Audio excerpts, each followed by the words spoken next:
they put him under a fatwa. Whoever sees him, kill. Whoever sees him, kill. Finish him. This is madness. That's why he withdrew for 8 solid years. And he went back to Tarsus. And he started to work out the theology of salvation, which we know today as the theology of the cross. Now, we have so many problems in Christianity.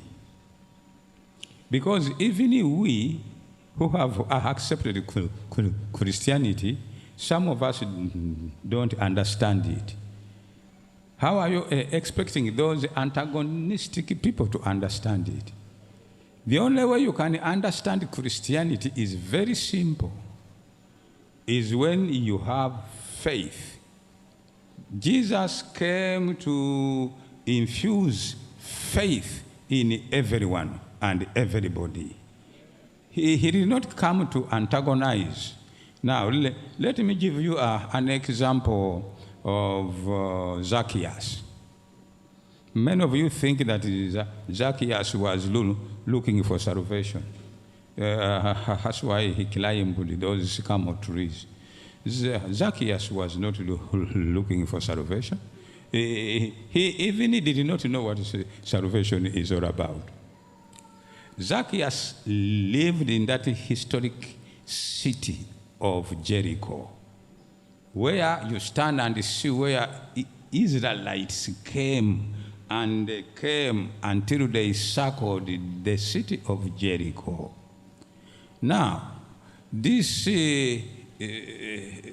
Zacchaeus was a man who was a tax collector, you see, a thief, of course, a collaborator with the bad government, you know, and they usually reminded him that when our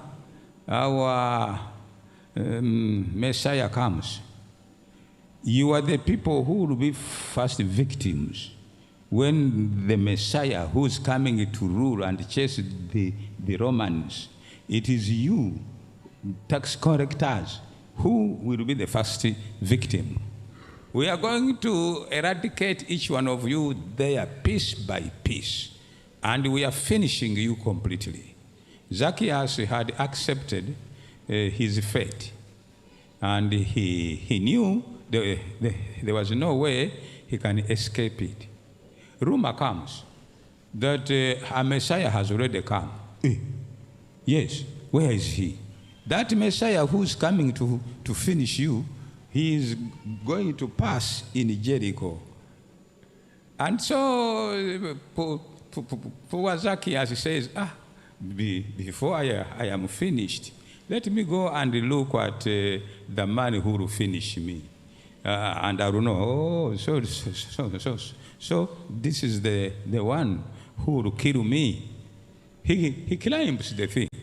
You know the story. Jesus comes and he stops exactly where Zacchaeus was. That was bad news for Zacchaeus. It was not good news as you laymen tell us here that Zacchaeus jumped up and down. There was no way. In the context of the entire story, you see, that was bad news. And more bad news will come. He is going to say, Zacchaeus, come down. Zacchaeus started to wonder, so did this man already knows my name? They have already reported me. And now he is ordering me to come down. And it was very bad news for Zacchaeus, poor man. He comes down shaking, wondering what to say. And his enemies were saying, hey, we used to tell you, but be careful.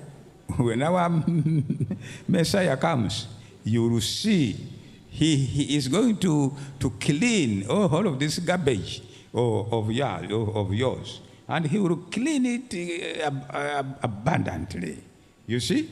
Yes. But now, see what Jesus talks to Zacchaeus.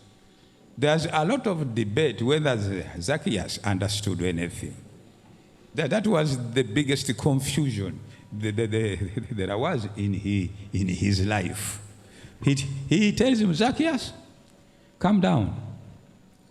Today, I'm going to your house.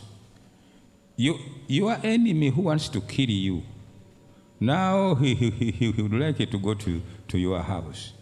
And Jesus makes a recap. Salvation has come to your house.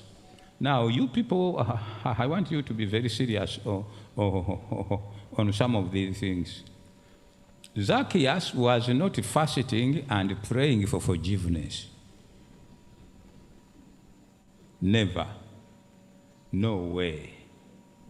Jesus gives out forgiveness to everyone.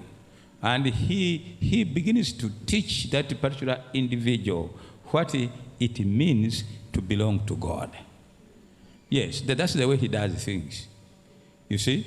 Now, the other thief on the cross, was he praying and fasting so that he can be saved? What's wrong with you people? Why are you always, first of all, make preliminaries before you come to Jesus? You come with a story. You see, I have been so bad, but now recently I am changing. Even the woman I had chased, she has come back. Please accept me. Isn't it? Yeah, but Jesus' forgiveness is so wide that even if you don't fast and pray for it, he gives it. And you know very well, Zacchaeus said, oh, I have now understood what salvation is all about. If I have robbed somebody, I pay him back. Are you following me? The paying back comes after salvation. It doesn't come first, and then Jesus is so happy, and then he gives you salvation. No, he gives you salvation. Salvation, you better learn that there's no impediment whatsoever which can separate you between salvation and yourself. And that's why Paul will emphasize this very much. Will emphasize this very much and say, this is where people have not understood. Come as you are. Jesus is ready to forgive you. Jesus is ready to give you a new life. Yes. They don't come with your CVs and then read it to him and he says, you see. Now, Paul had CVs, but CVs ended on that road to Damascus. There was no more CV with Paul. From that time finished. Why can't you learn from him? Yes. All the CVs are very brilliant. A philosopher, name it. A Pharisee, name it. Ended at that encounter with Jesus Christ. Sometimes I'm very much worried whether our churches have really ever gotten an encounter with Jesus Christ. To come in here and you give offerings and you sing songs does not necessarily mean that you have an encounter with Jesus Christ. Seriously. We need each one of us as individuals to have an encounter with our Savior personally. Not in a group form, but personally. We go to him, and he will do a lot on us than what you think. I ask you kindly, you people, Christianity is demanding that seriously. Activities are good. There's nobody who has said activities, you don't have to have activities. But when we hide into activities like this, and then think that activities are adding a lot to my premium with heaven, then we are not serious. Look at it. So immediately all CV ended there in the mud, and he started to walk a new road with his master. It is okay to always to come for camp meetings, you know. There's a lot of talking, of course, in camp meetings. And I think that they are intended also for that purpose, you know. There's a lot of singing in camp meetings. I thank the choirs. I have no quarrel about the choirs. There's too much talking, there's too much singing. And you know, I would like you to know something. The devil knows always how to play games. Even if something is good, he turns it into a stumbling block. Yes. Sing some more. Sing, and you sing, and you see, you may not actually need Jesus to go to heaven. God has heard your singing, and he has been impressed. You see, let us grow up in our spirituality. Let us know that we start with Jesus Christ. All of these things come later. Nicodemus said, that tax collector said, now I understand what salvation is all about. Is this the man they were saying is coming to kill me? Yet the man is bringing something more important to me? Yes. Then if I have wronged any of you, let me begin a process of paying back. Because now I have been saved.